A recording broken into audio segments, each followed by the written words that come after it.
Welcome to Football Night New York Living Room Edition. We finally made it to draft day. Tonight, the Jets and the Giants will make their selections in the first round of the NFL draft. Jonas Schwartz happened to be alongside Eamon, McAneney, Ralph Vacchiano, Jeane, Coakley. And guys, right off the bat, as we get into who the Jets and the Giants are going to pick, let's play a game. And let's play a game called What Are the Odds? Let's take a look at the Jets draft odds according to DraftKings Sportsbook.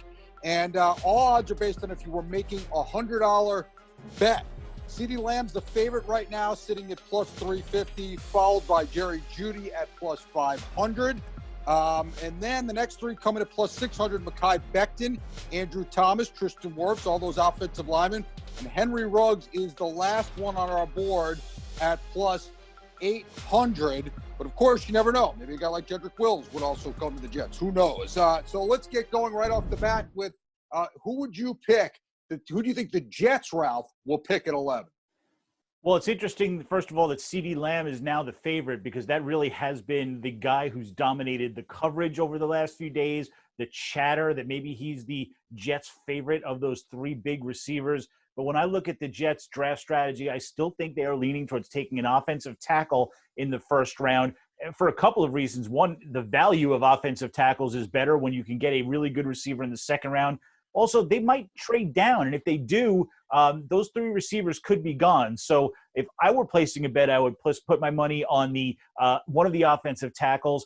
Figuring out which one isn't easy because it depends on who you ask, what order you think they'll go in.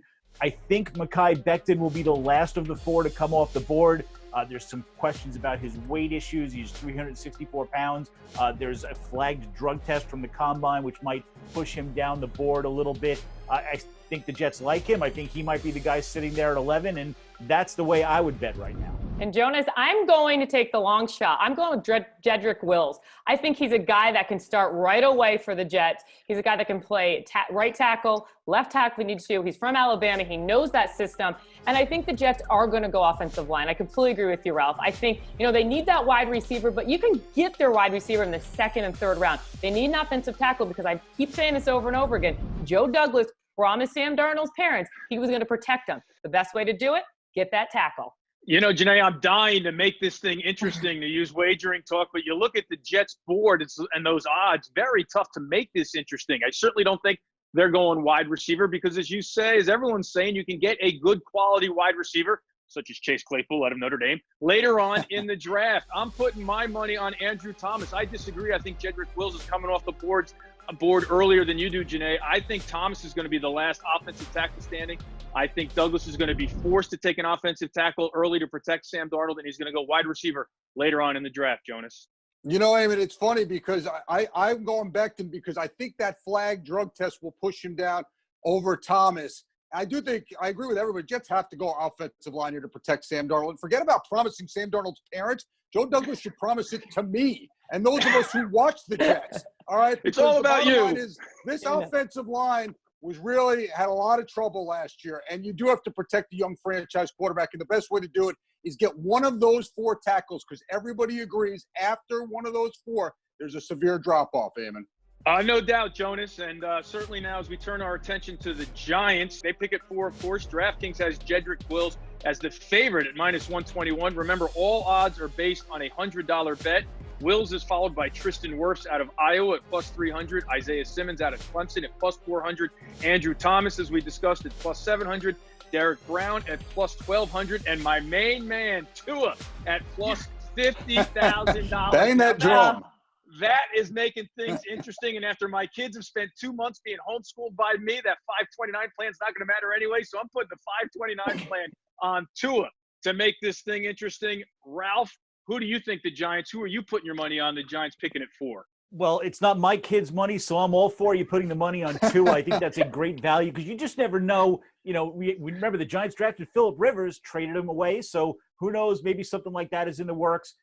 I don't think I'd put my money on that, though, because I think the Giants are going to take an offensive tackle there. I'm not surprised that Jedrick Wills is the favorite because, again, that's what a lot of the coverage has been over the last week.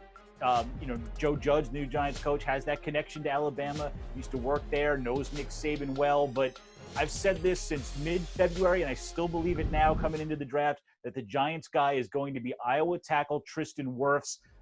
the most athletic tackle in the draft, a guy that can play left or right. He can play guard if necessary. They love that versatility. I think they've been locked in on him for longer than we know, and that'll be their first-round pick. All right, listen, my kid's 5'29" playing. They're too young, so I'm keeping it. I'm not putting that money on Tua, Eamon. And listen, I completely agree with you, Ralph. I think the Giants need an offensive line. And if they stick with that 4th pick, then I got to say they're going defense. They're going Isaiah Simmons. This guy is a playmaker. He's going to be the best guy on the board, and he can make a difference right away on that defense. It's exactly what that defense needs. But yeah, I get they need to protect Daniel Jones, but you also got to take the best player available, which I believe is going to be Isaiah Simmons at number 4. No, listen, I would love it to be Tua because then I could hit Eamon up for money. Because that's Solid point. You won't see me again. Yeah, you got to find him. But I'm going with Jedrick Wills. You know, again, it's that connection. I think Joe Judge's connection to Nick Saban is a separating factor here out of all those offensive tackles.